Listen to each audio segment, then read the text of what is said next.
असलाकुम दोस्तों, क्या मेरे साथ बैठी नान गया यार परसों डाटा का बच्चा बैठा सी 3:52 वाले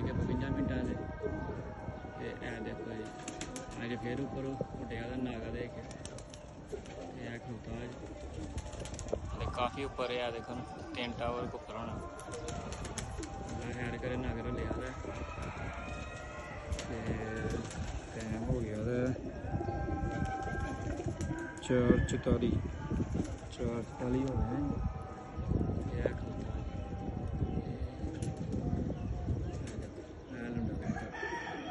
चार 44 हो गए ने कदे उपर पेंड तो अपडेट देना।